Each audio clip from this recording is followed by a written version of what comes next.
Chapter 1. Clearly, his last hope at a comeback was about to crash and burn.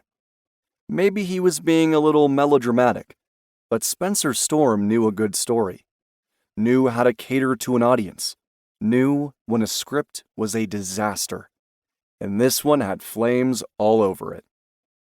Yes, the screenplay had all the right ingredients. A winning Western retelling of a widow and her son who leaned on the help of two strangers to save her land. And they were shooting on location in Montana, at a real abandoned Western town rebuilt and redressed for the movie, complete with a jail and a church.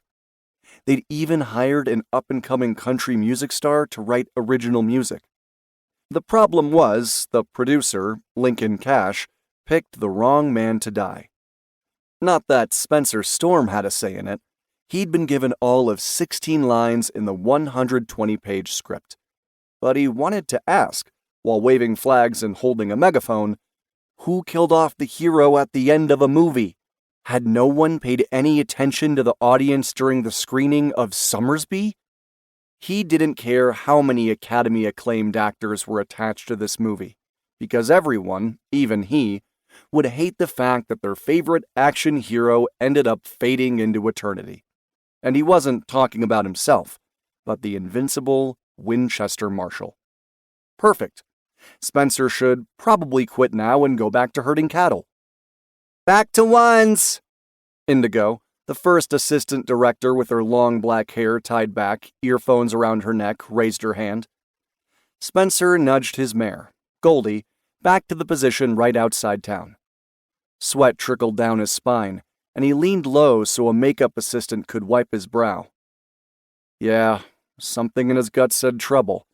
It didn't help that all of Montana had become a broiler, even this early in the summer.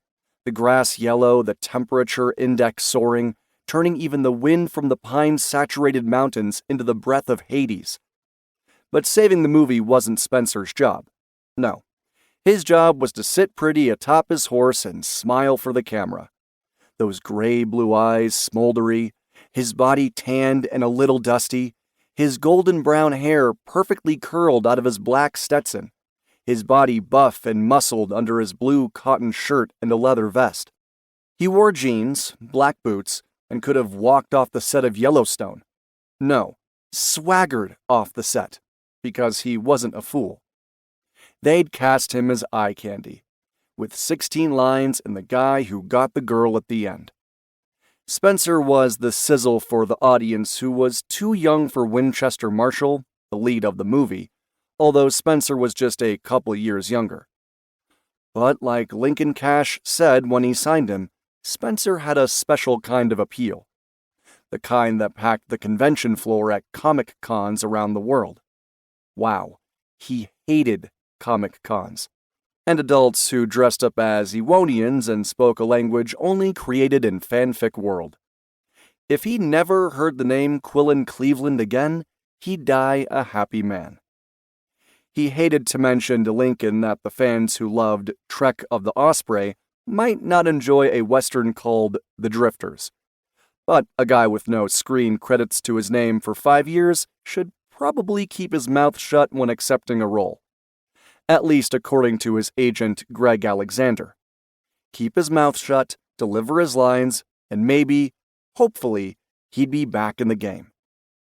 We need a little more business from the extras. Director Cosmos Ferguson wore a Drifters t-shirt, jeans and boots, and his own cowboy hat. Feel free to cause more havoc on the set. Behind him, Sven, from SFX, stepped out of the house, checking on the fire cannons for the next shot. The set crew had trailered in an old cabin for today's shoot, a real structure with a porch and a stone chimney that rose from the tattered wooden roof, and plunked it down in a valley just 200 yards from the town, with a corral for the locally sourced horses. It was a postcard of bygone days. Was it only Spenser? Or did anyone else think it might be a bad idea to light a fire inside a rickety wooden house that looked already primed for tinder? Quiet on the set! Around him, the world stopped.